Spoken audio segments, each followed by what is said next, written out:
नमस्कार, मैं कविता सिंह और आप देख रहे हैं डीएनएन इंडिया।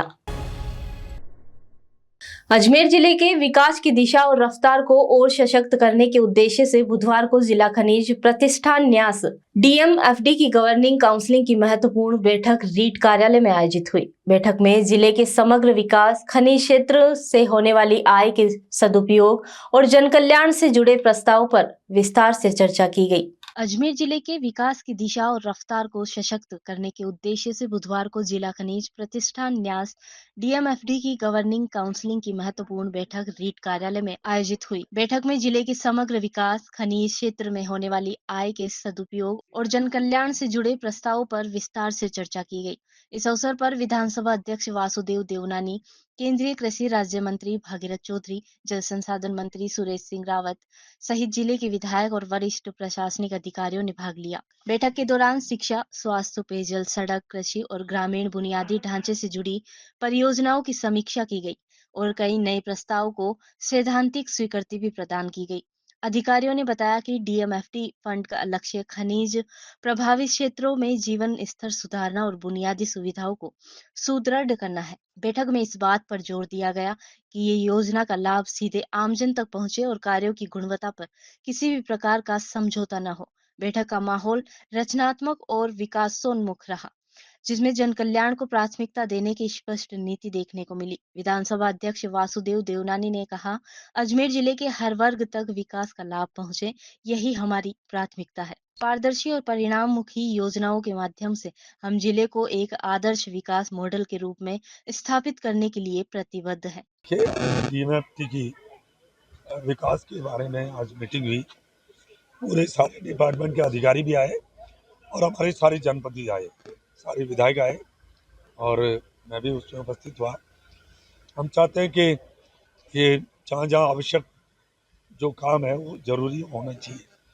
जैसे विद्यालय है, जर्जर है, कल ना कोई दुर्घटना नहीं हो जाए, इस तरह से हेल्थ में है, शिक्षा में है, सड़क में है, जहाँ जहाँ भी बहुत ज़रूरी जो आवश्यक काम है वो है। और सभी 8 विधानसभा के अंदर बराबर काम हो, इसके बारे में बैठ के बातचीत हुई है। और त्यौहार कलेक्टर साहब ने कहा कि क्योंकि मोदी जी का यही नारा सबका साथ, सबका विकास, सबका विश्वास, सबका प्रयास, इसी मूल मंत्र आधार पर सभी लोकसभा के अंदर अजमेर जिले में समान रूप से काम हो, इसके बारे में चर्चा हुई है और सब नोट कर लिए। और बहुत जो आज की मीटिंग हुई वो सार्थक हुई। देखिए, डीएमएफटी का जो पैसा है वो जिले की गवर्निंग काउंसिल एक्ट जो सेंट्रल गवर्नमेंट ने बनाया है, उस एक्ट में प्रोविज़न है कि उस जिले का पैसा जिले में ही खर्च होगा और जिले की गवर्निंग काउंसिल तय करेगी कि कौन सा पैसा किस में लगेगा। तो पिछली बार जो कांग्रेस की सरकार थी, उस कांग्रेस की सरकार में डीएमएफटी के पैसे से जो है घोषणाएं होती थी और गवर्निंग काउंसिल में उनको अप्रूव करा करके उनसे जो है उनको काम कर दिया जाता था। तो जिले की जो प्राथमिकताएं होती है, जिले की जो जो व्यवस्था होती है, वो जिले की व्यवस्था नहीं हो पाती थी। तो मैंने ये विषय उठाया क्योंकि पिछली कांग्रेस की गवर्नमेंट में ये हुआ और एक ही विधानसभा में उन्होंने ना तो प्रायोरिटी रखी, ना डिस्ट्रीब्यूट प्राथमिकता रखी, लॉ का वायलेशन किया। तो लॉ का वायलेशन नहीं होना चाहिए क्योंकि ये बजट से वित्तीय प्रोविज़न इसमें होता है, तो वित्तीय प्रोविज़न होता है, इस वजह से इसको करना ज़रूरी होता है। तो ये पूरे सवाल जो है वो मैंने उठाए थे, भाई आप गवर्निंग काउंसिल बनाई है, कोई एक्ट बनाया है, तो एक्ट के अनुसार चले, बस मेरा इतना ही विषय है। विश्व प्रसिद्ध अंतर्राष्ट्रीय पुष्कर मेला 2025 की तैयारियां अब अंतिम चरण में पहुंच चुकी है। मंगलवार को जिला कलेक्टर लोकबंधु और पुलिस अधीक्षक वंदिता राणा ने अधिकारियों के साथ पुष्कर पहुंचकर मेला क्षेत्र की व्यवस्थाओं का लिया जायजा। विश्व प्रसिद्ध अंतर्राष्ट्रीय पुष्कर मेला 2025 की तैयारियां अब अंतिम चरण में पहुंच चुकी है। मंगलवार को जिला कलेक्टर लोकबंधु और पुलिस अधीक्षक वंदिता राणा ने अधिकारियों के साथ पुष्कर पहुंचकर मेला क्षेत्र की व्यवस्थाओं का जायजा लिया। निरीक्षण के दौरान कलेक्टर और एसपी ने मेला मैदान, पशु मेला स्थल, पार्किंग व्यवस्था, यातायात मार्गों, सुरक्षा प्रबंधों और श्रद्धालुओं की सुविधाओं की विस्तृत समीक्षा की। इस मौके पर नगर परिषद, पुलिस, पशुपालन विभाग सहित अन्य संबंधित विभागों के अधिकारी भी मौजूद रहे। कलेक्टर लोकबंधु ने बताया कि राज्य सरकार के निर्देशानुसार इस बार पुष्कर मेले को भी भव्य, सुरक्षित और व्यवस्थित रूप से आयोजित किया जाएगा। उन्होंने अधिकारियों को निर्देश दिए हैं कि मेला स्थल आने वाले देश विदेश के पर्यटकों को किसी भी प्रकार की असुविधा न हो, इसके लिए सभी तैयारियां समय पर पूरी की जाए। हालांकि अभी तक इस वर्ष के सांस्कृतिक कार्यक्रम और पशु प्रतियोगिताओं की आधिकारिक सूचना जारी नहीं की गई है, जिससे पर्यटक और स्थानीय लोग आयोजन की जानकारी से वंचित हैं। प्रशासनिक अधिकारियों का कहना है कि कार्यक्रमों की रूपरेखा शीघ्र ही सार्वजनिक की जाएगी। पुष्कर मेला आप जैसा जानते हैं अंतर्राष्ट्रीय स्तर पर ख्याति प्राप्त मेला है और राज्य सरकार के निर्देश हैं कि इसको और भव्य तरीके से हमें इसको इस बार कराना है और उसी के क्रम में मैंने और एसपी साहब ने आज दौरा किया है। पूर्व में भी हमने इसकी काफ़ी मीटिंग्स ली हैं।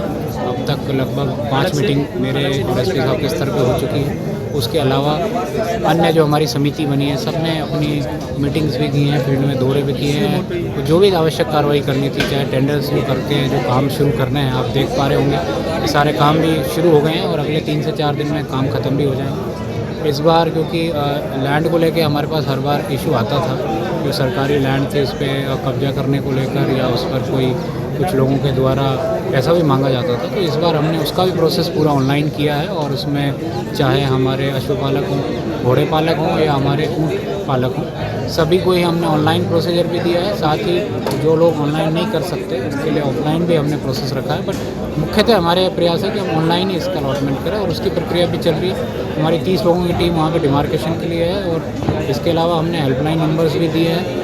किसी को भी अगर शिकायत है तो नंबर्स पे संपर्क कर सकते हैं। उनकी जो भी नियमानुसार कार्रवाई है वो की जाएगी, चाहे पानी को लेकर व्यवस्था हो, बिजली की व्यवस्था हो, सांस्कृतिक कार्यक्रम की व्यवस्था हो या फिर धार्मिक जो मेला है उसके लिए जो सरोवर पे जो व्यवस्थाएं की जानी है, दीपदान है, महाआरती है, सारी व्यवस्थाएं चाक चौबंद हैं, समय के अनुसार चल रही है। साथ ही हमने इस बार सरोवर में अत्यधिक पानी को देखते हुए सुरक्षा का भी इंतजाम हम अधिक करेंगे। पिछली बार भी किए थे, उससे और अधिक करेंगे और आमजन से भी यही अपील है कि मेले में आएँ, शांति से आएँ और किसी भी प्रकार का कोई जोखिम ना उठाएं सरोवर में, क्योंकि पानी अधिक और पूरा प्रयास है कि मेला और अधिक भव्य। सर, ये जो बड़ी पुलिया बन के निर्माण हो रहा है, क्या कब तक हो जाएगी? लोगों को संख्या की मिलेगा? देखिए, जैसा आप जानते हैं कि लगातार बारिश होने की वजह से कुछ काम डिले भी हुए थे। एडीए ने लगभग 16 करोड़ के काम पुष्कर मेले के लिए टेकअप किए हैं। उनमें से कुछ कार्य मौके पर शुरू हो गए हैं। टेंडर्स होने के बाद जो प्रक्रिया है उसी के अनुरूप कार्य हो रहे हैं। शहर में चोरी की वारदातें लगातार बढ़ती जा रही है, जो पुलिस गश्त पर सवाल उठा रही है। आए दिन हो रही चोरियों की वारदातों ने शहर वासियों की नींद उड़ा रखी है। इसी सिलसिले में फिर एक बार दरगाह क्षेत्र में स्थित सोहन हलवे की दुकान पर चोरों ने धावा बोल दिया और गले में रखी लगभग 4.5 लाख की नकदी पर हाथ साफ कर लिया। शहर में चोरी की वारदातें लगातार बढ़ रही है, जो पुलिस गश्त पर सवाल उठा रही है। आए दिन हो रही चोरी की वारदातों ने शहरवासियों की नींद उड़ा रखी है। इसी सिलसिले में दरगाह क्षेत्र में स्थित सोहन हलवे की दुकान पर एक बार फिर चोरों ने धावा बोल दिया और गले में रखी लगभग 4.5 लाख रुपए की नकदी पर हाथ साफ कर लिया। दुकान मालिक ने अपने पूर्व कर्मचारी पर शक जताया है। दुकान मालिक प्रवेश सिद्दीकी ने जानकारी देकर बताया कि जब वह सुबह दुकान पहुंचकर गुल्लक देखते हैं तो उसमें रखे 4.5 लाख रुपए की नकदी गायब है। हड़बड़ाते हुए प्रवेश ने अपने भाई को फोन किया और घटना की जानकारी दी, जिसके बाद दरगाह थाना में शिकायत दर्ज करवाई। फिलहाल पुलिस मामले की शिकायत दर्ज कर जांच में जुटी है। दरगाह बाजार क्षेत्र है, ये दरगाह बाजार क्षेत्र के अंदर मेरी दुकान पड़ती है, दरबार स्वीट जी। किस चीज की दुकान है? ये सोहन हलवे की दुकान है मेरी। क्या देखा मौके पे आपने? मौके पे आके देखा, जब मैंने सुबह ताला खोला, ताला खोल के देखा, कस्टमर आए, काउंटर जमाया, कस्टमर आए खुलने के लिए। जब मैंने गल्ला खोला देखा तो उसमें पैसे नहीं थे। नीचे एक और गल्ला रखते इसमें कैश रहते हैं, तो वो भी गायब था। तो मैं हड़बड़ाया, मैंने बड़े भैया को फ़ोन करा कि भाई ऐसी ऐसी बात हो गई है। फिर मैंने पूरी तहकीकात करी, ऊपर जाके छत पे देखा तो वो गल्ला पूरा टूटा हुआ है और उसमें कैश सारे गायब है। लगभग कितना कैश? 4.5 के करीब। 4.5 लाख। जी। शिकायत करेंगे? जी, शिकायत दी है? शिकायत करी है, एफआईआर दर्ज करवाई दरगाह थाने में। यहाँ रुकते हैं एक छोटे से ब्रेक के लिए। कैंसर बीमारी ही ऐसी है, चिंता तो होगी ना। लेकिन अब अपनी चिंता को बदलो विश्वास में, क्योंकि आदिनाथ कैंसर मेडिसिटी में है रेडियोथेरेपी, कीमोथेरेपी और कैंसर सर्जरी के उपचार के साथ आधुनिक सुविधाएं भी। विजिट करें आदिनाथ कैंसर मेडिसिटी एट चाची आवास अजमेर।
अजमेर के जयपुर रोड स्थित घूघरा घाटी में एक बच्चे को सांप काटने का मामला सुनने को मिला है। बच्चे को जिस सांप ने काटा है उसे साइलेंट किलर के नाम से जानते हैं। फिलहाल बच्चे का उपचार अजमेर के जवाहरलाल नेहरू अस्पताल में जारी है। क्षेत्रवासियों ने तुरंत सांप काटने की सूचना पुष्कर स्नेक रेस्क्यू टीम को सूचित किया। इसके बाद टीम ने सांप को पकड़ लिया। अजमेर के जयपुर रोड घूघरा घाटी स्थित मकान में एक बच्चे को सांप ने काट लिया। बच्चे को जिस सांप ने काटा है उसे साइलेंट किलर यानी कॉमन करेत के नाम से भी जाना जाता है। फिलहाल बच्चे का उपचार अजमेर के जवाहरलाल नेहरू अस्पताल में जारी है। क्षेत्रवासियों ने तुरंत सांप काटने की सूचना पुष्कर स्नेक रेस्क्यू टीम को सूचित किया। इसके बाद टीम ने सांप को पकड़ लिया। सिंह भाटी ने जानकारी देकर बताया कि कल देर रात्रि फोन के माध्यम से उन्हें सूचना मिली कि एक बच्चे को सांप ने काटा है, जिसके तुरंत बाद उसे अजमेर के जवाहरलाल नेहरू अस्पताल ले जाया गया और उपचार शुरू करवाया गया। इस दौरान बच्चे की हालत गंभीर हो गई थी। भाटी ने बताया कि उन्हें तुरंत पुष्कर स्नेक रेस्क्यू टीम को सूचित किया और मामले की जानकारी दी। इस बीच सुखदेव ने नाग के बारे में जानकारी देते हुए बताया कि ये इंसानों को रात के समय शिकार करता है। इस सांप को साइलेंट किलर यानी कॉमन करेत के नाम से भी जाना जाता है। इसके काटने के बाद शुरुआत में बहुत कम या कोई दर्द नहीं होता, जिससे व्यक्ति को लगता है कि उसे मच्छर ने काटा है। फिर भी जहर शरीर में फैलने लगता है। इसके कई लक्षण दिखते हैं, जैसे कि पेट में दर्द, उल्टी आना, पसीना आना, चक्कर आना, घबराहट, सांस लेने में दिक्कत होना। इस सांप के काटने पर तंत्रिका तंत्र को लकवाग्रस्त भी कर दिया जाता है, जिससे व्यक्ति की मृत्यु हो सकती है। कल रात्रि 1:45 करीबन मेरे पास फ़ोन आया था। एक उमंग पाएक हमारे छोटा भाई है मेरा, तो उसके छोटे भाई विशु को मेरा फ़ोन आया था, भैया उमंग को एक सांप ने काट लिया, स्नेक बाइट हो गया।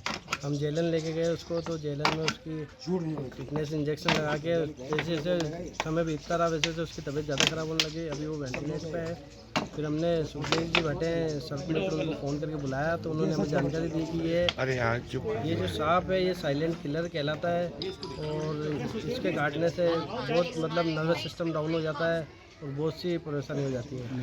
न्यूरोटॉक्स जैसे एसिड है, ये प्रोटीन, ये न्यूरोटॉक्स है, वो ये छोड़ता है और उस हिसाब से इसका नर्वस आदमी का माइंड सिस्टम बंद कर देता है। तो सर इन्होंने हमें जानकारी दी कि आपके क्षेत्र में सबसे ज़्यादा यही प्रजाति पाई जाती है, साइलेंट किलर कहलाती है और नाइट में ये अपने इंसानों का शिकार करते हैं। तो हम बहुत बहुत धन्यवाद देना चाहेंगे सुखदेव जी भट्ट का, जो एक फ़ोन पे पुष्कर से यहाँ चल के आए हैं और सांप को पकड़ा है। और हम सब भाई दुआ करते हैं कि हमारा भाई उमंग बहुत जल्दी स्वस्थ होए। DG civil rights Malini Agarwal बुधवार को एक दिवसीय दौरे पर अजमेर पहुंची। इस दौरान उन्होंने जयपुर रोड स्थित आईजी कार्यालय में जिला पुलिस की कलिका टीम और महिला सुरक्षा सखियों के साथ बैठक कर महिला से जुड़े मुद्दों पर विस्तृत चर्चा की। DG civil rights Malini Agarwal बुधवार को एक दिवसीय दौरे पर अजमेर पहुंचे। इस दौरान उन्होंने जयपुर रोड स्थित आईजी कार्यालय में जिला प्रमुख की कलिका टीम और महिला सुरक्षा सखियों के साथ बैठकर महिला सुरक्षा से जुड़े मुद्दों पर विस्तृत चर्चा की। डीजी अग्रवाल ने बैठक के दौरान कहा कि अजमेर जिला रेंज महिला सुरक्षा के क्षेत्र में उत्कृष्ट कार्य कर रहा है, जो पूरे राज्य के लिए एक मिसाल है। उन्होंने कहा कि पुलिस और समाज में साझा प्रयासों से ही महिलाओं के सुरक्षित वातावरण तैयार किया जा सकता है। डीजी ने महिला उत्पीड़न से जुड़े मामलों में संवेदनशीलता और त्वरित कार्यवाही की आवश्यकता पर जोर देते हुए टीमों को कई महत्वपूर्ण दिशा निर्देश दिए। इसके बाद उन्होंने कलिका टीम के सदस्यों से 1-to-1 बातचीत की, जिसमें फील्ड में आने वाली चुनौतियां, शिकायत निवारण प्रक्रिया और कार्यप्रणाली को लेकर फीडबैक लिया। टीम के सदस्यों ने बताया कि कई बार छात्राएं शिकायत दर्ज करवाने में झिझकती है। ऐसे में टीम स्वयं मौके पर पहुंचकर मंचलों के खिलाफ कार्यवाही करती है। कलिका टीम ने डीजी से अनुरोध किया है कि ड्यूटी को 2 शिफ्टों में विभाजित किया जाए, ताकि दिन भर अधिक प्रभावी गश्त और निगरानी रखी जा सके। डीजी मालिनी अग्रवाल ने टीम की मांगों पर सहानुभूति पूर्वक विचार करने का आश्वासन दिया और कहा कि महिला सुरक्षा को सशक्त बनाने के लिए आवश्यक कदम उठाए जाएंगे। सबसे पहले मैं तो ये बताना चाहूँगी कि आज मेरी जो ये अजमेर विजिट है, इसमें यहाँ पर आईजी रेंज और ज़िला पुलिस अधीक्षक, सिकाऊ एडिशनल एसपी और अन्य अधिकारियों के साथ में महिला सुरक्षा को लेके एक रिव्यू मीटिंग है ये। और इसमें हम लोगों ने ये डिसाइड किया था कि यहाँ पर जो सुरक्षा सखियाँ अपनी जो भी एक महिला सुरक्षा में अहम कड़ी बन चुकी हैं और अच्छी भूमिका निभा रही हैं, उनसे भी बातचीत करनी थी। अपनी जो कालिका पेट्रोलिंग यूनिट्स हैं उनकी क्या फंक्शनिंग है, कैसा काम कर रहे हैं और किस तरीके के केसेस उनके पास में आ रहे हैं, कितना निस्तारण हो गया, वो था। साथ ही साथ सिकाऊ एडिशनल एसपी यहाँ पर हैं, तो हमारे जो महिलाओं के संबंध में अपराध होते हैं घटित, उनकी क्या स्थिति है उसका भी एक रिव्यू था। तो किन सेक्शंस में ज़्यादा केसेस रजिस्टर हो रहे हैं, कहाँ पर कमी आई है, कहाँ पर बढ़ोतरी हुई है, तो इस सभी चीज़ों का जो है एक रिव्यू करना था। ओवरऑल अगर देखा जाए तो महिला सुरक्षा में अभी अजमेर रेंज का सभी रेंजेस के साथ में रिव्यू हुआ था, तो काम बहुत अच्छा है और बहुत सारे जो इनिशिएटिव्स हैं गवर्नमेंट के और पुलिस हेडक्वार्टर के, वो बहुत अच्छे से यहाँ पर इम्प्लीमेंट हो रहे हैं। हम लोग ये समय समय पर अभियान होते हैं, उनमें भी बढ़ चढ़ कर जो है ज़िला पुलिस और यहाँ पे जो CLG सदस्य है, सुरक्षा सखियाँ और दूसरे जो मेंबर्स हैं, स्टेक होल्डर्स हैं, सबके द्वारा बढ़ चढ़ के हिस्सा लिया जाता है। और मैं उम्मीद करती हूँ कि आज भी मैं ये रिव्यू कर रही हूँ तो उसमें इनकी कोई इश्यूज़ हैं या मैं देखूंगी कि इनकी परफॉर्मेंस कैसी है, उसके बारे में अपनी चर्चा करेंगे। संविधान एवं लोकतंत्र की रक्षा और सामाजिक न्याय के लिए राष्ट्रव्यापी जिला स्तरीय भारत मुक्ति मोर्चा, बहुजन क्रांति मोर्चा आदि के तत्वाधान में निम्नलिखित मुद्दों पर राष्ट्रव्यापी चरणबद्ध आंदोलन धरना प्रदर्शन को लेकर आज भारत मुक्ति मोर्चा ने कलेक्टर को राष्ट्रपति के नाम ज्ञापन सौंपकर EVM हटाकर बैलेट पेपर से चुनाव कराने की मांग की है। संविधान एवं लोकतंत्र की रक्षा और सामाजिक न्याय के लिए राष्ट्रव्यापी जिला स्तरीय भारत मुक्ति मोर्चा, बहुजन क्रांति मोर्चा आदि के तत्वाधान में निम्नलिखित मुद्दों पर राष्ट्रव्यापी चरणबद्ध आंदोलन धरना प्रदर्शन को लेकर आज भारत मुक्ति मोर्चा द्वारा जिला कलेक्टर को राष्ट्रपति के नाम ज्ञापन सौंपकर EVM हटाकर बैलेट पेपर से चुनाव करवाने की मांग की गई। रियाज अहमद मंसूरी ने बताया कि देश में लोकतंत्र का दुरुपयोग कर उसकी हत्या की जा रही है, जिसकी रक्षा करने के संदर्भ में आज ये ज्ञापन सौंपा गया है। साथ ही उन्होंने बताया कि EVM द्वारा मनमानी सरकार का चुनाव किया जा रहा है, जो जनता के हित के बिल्कुल परे है। जनता के हित के लिए EVM हटाकर बैलेट पेपर से चुनाव करवाया जाए। वहीं देश में हो रहे दलित वर्गों के साथ अन्याय के मुद्दों पर भी विशेष चर्चा की जाए। भारत मुक्ति मोर्चा के द्वारा जो है कलेक्टर महोदय को राष्ट्रपति मुर्मू महोदय के नाम ज्ञापन दिया जा रहा है, जिसमें ये मांग रखी गई है कि देश के अंदर लोकतंत्र की जो हत्या की जा रही है उसकी सुरक्षा की जाए, उसकी रक्षा की जाए। और इस वक्त जो लोकतंत्र है उसका सही उपयोग नहीं हो रहा है और EVM द्वारा जो है एक सरकार चुनी जाती है और मनमानी सरकार चुनी जाती है, तो सरकार को जो है जनता से कोई सरोपरी नहीं रहता है और वो एक अपनी जो है अपने समझ से बनी हुई सरकार होती है। इसलिए हमारी मांग है कि सबसे पहले EVM हटाई जाए, EVM पे बैन किया जाए और बैलेट पेपर से चुनाव कराया जाए। और देश में और जो मुद्दे हैं, जैसे आए दिन जो है दलितों पर, बहुसंख्यकों पर और दूसरी बात जो है मुस्लिमों पर और जो है जितने भी हमारे जो है बेचारे पिछड़े अति पिछड़े हैं उनके ऊपर जो अत्याचार हो रहे हैं, आए दिन उनके साथ जो मारपीट हो रही है, उनको जो प्रताड़ित किया जा रहा है, उनको जो है छुआछूत के जरिए जो उनको एक यानी एहसास कराया जाता है कि आज भी देश के अंदर छुआछूत मौजूद है। इस संदर्भ में सभी मांगों को लेकर हम आज जो है कलेक्टर महोदय को ज्ञापन देना है, हमारी जो है राष्ट्रपति महोदय जनाब मुर्मू के नाम से, और इसमें सभी जो है संगठन के लोग इसमें उपस्थित हैं और हम चाहते हैं कि हमारी मांगों को जो है जल्द से जल्द पूरा किया जाए। खबरों के सफर में अभी सिर्फ इतना ही। कल फिर हाजिर होंगे खबरों के नए सफर के साथ। तब तक के लिए दीजिए इजाजत। नमस्कार।